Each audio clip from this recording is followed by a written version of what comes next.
Viralizou nas redes sociais que a boxeadora argelina, a Imani, teria mudado de sexo para competir na categoria feminina nos Jogos Olímpicos de Paris 2024. É fato ou é fake? É fake. Desde a última quinta-feira, a atleta de 25 anos tem sido alvo de desinformações após vencer a italiana Angela Carini, que desistiu do combate aos 46 segundos de luta. Carini garantiu que o abandono foi motivado por dores intensas no nariz e não por boicotar a rival. O senador Sérgio Moro, do União Brasil, foi um dos que espalhou aí as informações falsas no X, antigo tweet, abre aspas. Ninguém deve ser discriminado por sua opção sexual, mas precisa ter competição justa para as mulheres. Colocar alguém que mudou de sexo para competir no boxe olímpico com uma mulher não é fair game, disse na publicação que já somava cerca de 1 milhão de visualizações até a última sexta-feira. Horas depois,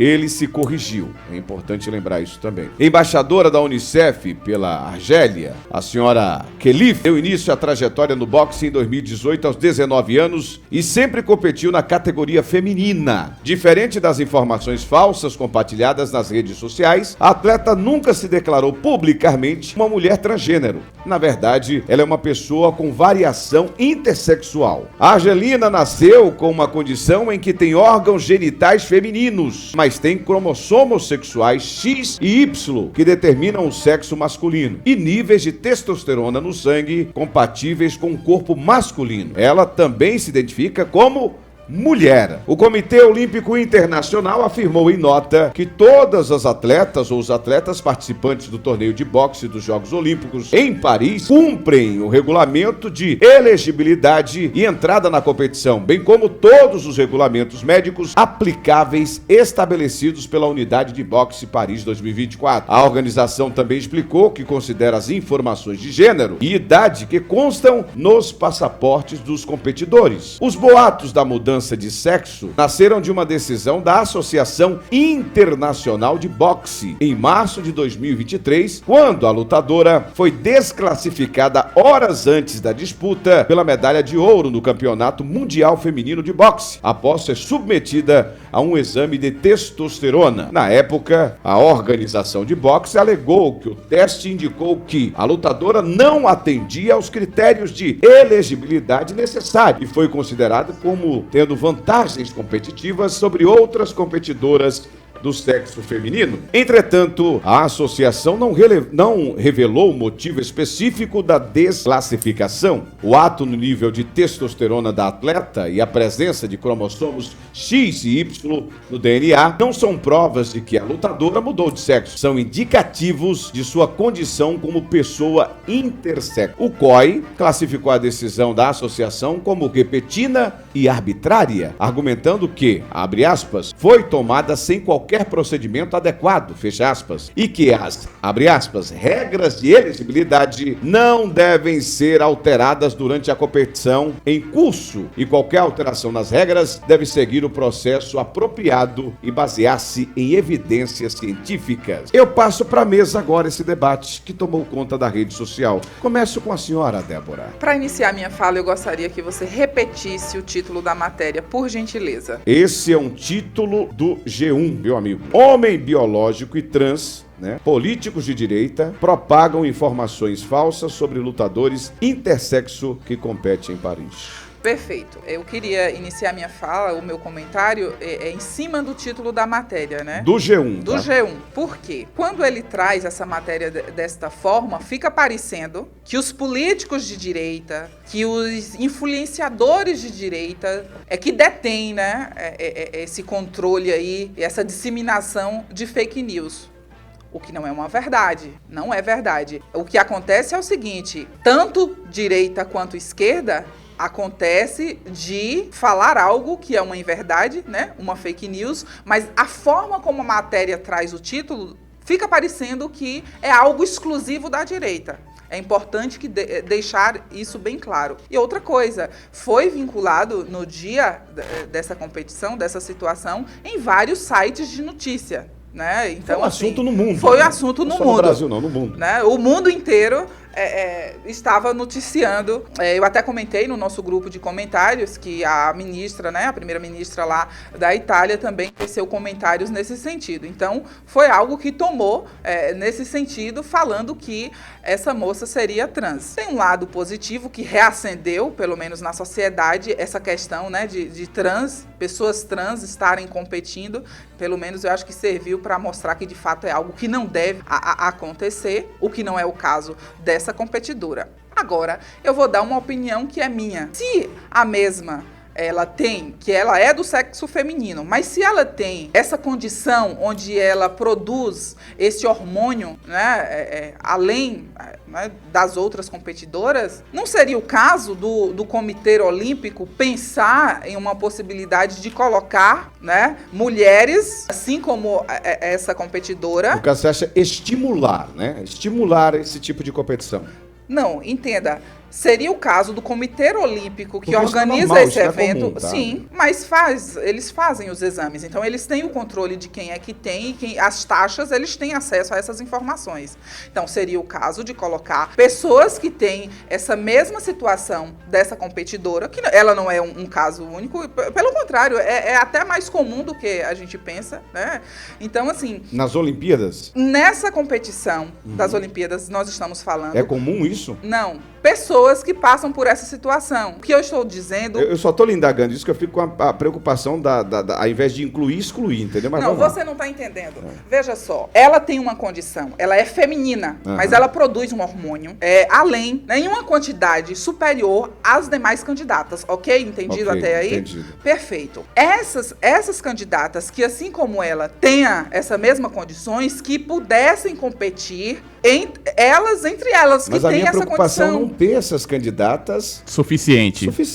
Bom, por isso que eu tô falando de estimular isso. E aí, ao invés de incluir, excluir. Essa preocupação, daqui a pouco tem. Não, aqui no grupo só tem eu. E aí, eu vou competir com quem? Não, tá fora, não compete. É isso que eu quero. Mas também eu tenho que olhar também aquelas pessoas que não têm essa mesma produção e que nós sabemos que para uma competição acaba sendo um fator determinante e que também vai se sentir lesada. Então é algo que tem que ser pensado de forma pé no chão. Com certeza. E pensando tanto na candidata que passa por essa situação, que não é algo que é culpa dela, né? Mas também pensar na outra. Olha, eu sou feminina e não desenvolvo esse hormônio nessa quantidade. Será que também é justo? Então a gente tem que pensar pelos dois lados e não ficar levando só para esse lado, porque infelizmente hoje o debate vem tarde, né? Correto. É uma realidade. Justamente. O debate vem tarde. E quando eu falo que pelo menos reacendeu isso, Nerisvaldo, porque já aconteceu em uma competição, não necessariamente em Olimpíadas, mas que pessoas trans estavam competindo com mulheres. Então reacende essa necessidade de nós debatermos, né, enquanto uma sociedade civilizada,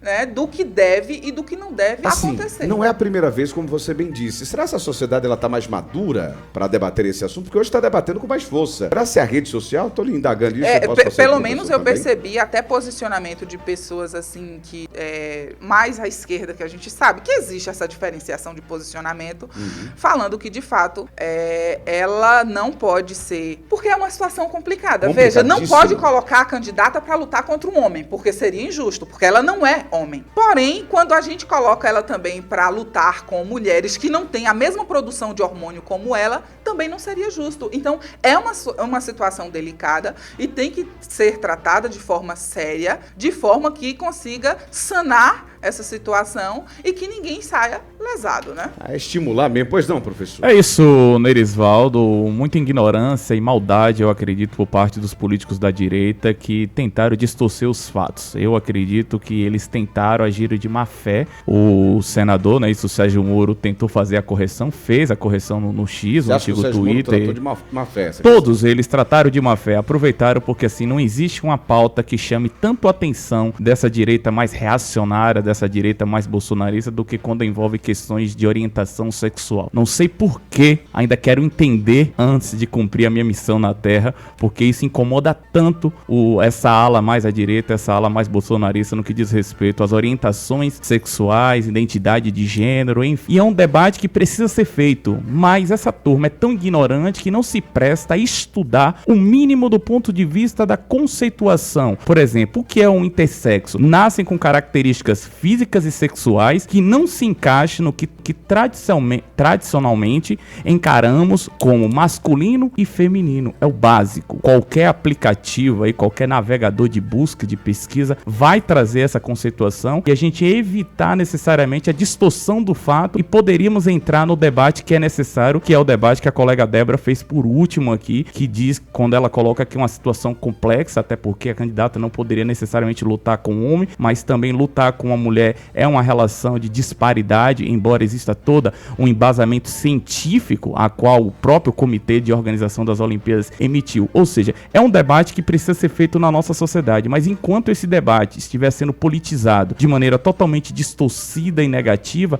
a gente não avança do ponto de vista da inclusão social. Muito pelo contrário, a gente corre o risco de retroceder do ponto de vista de incluir, sobretudo aqueles que já são discriminados na nossa sociedade, principalmente por não ter uma orientação sexual binária e tradicional, que é o que a gente define aí como masculino e feminino. A gente precisa avançar. Estamos no século XXI e discutindo pautas dentro de uma mentalidade ainda medievalista. Isso me preocupa muito, a maneira como esse debate é feito, de maneira rasa e tradicional, conservadora, ainda com dogmas religiosos embutidos na fala, sobretudo desses políticos que se manifestaram, e isso é muito triste para um Estado democrático de direito, Nerisvaldo e queridos ouvintes do Jornal do Meio-Dia. Bom, em cima da fala do colega, eu devo acreditar que os bolsonaristas agora dominaram o mundo, né? Porque sites também internacionais publicaram essa mesma matéria que foi replicada por alguns representantes da direita no Brasil. Estamos avançando, estamos controlando o mundo inteiro. Bacana.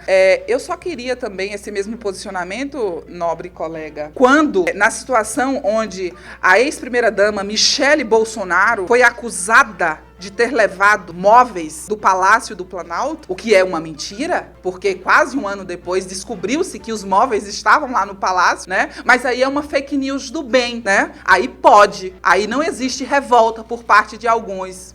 Quando uma âncora de um jornal, que deveria ser sério no nosso país, vem a público e fala que um notebook da ABIN foi encontrado na casa do filho do ex-presidente Jair Bolsonaro. Outra fake news do bem. Aí pode. Então, assim, você querer jogar no colo de pessoas da direita que dissemina fake news, não. Acontece de ambos os lados disseminar fake news. Concordo que devemos debater conteúdos de forma séria. Quando você coloca que a gente usa essa questão do LGBT, assim como a esquerda ataca a fé das pessoas. E eu posso citar inúmeras situações aqui onde pessoas do espectro da esquerda atacam a fé dos cristãos, onde a maioria são de direita. Então, quando o ataque vem de um lado, ok, é democracia, é liberdade de expressão. Quando é do outro lado, calem-os, que é disseminador de fake news. Por favor.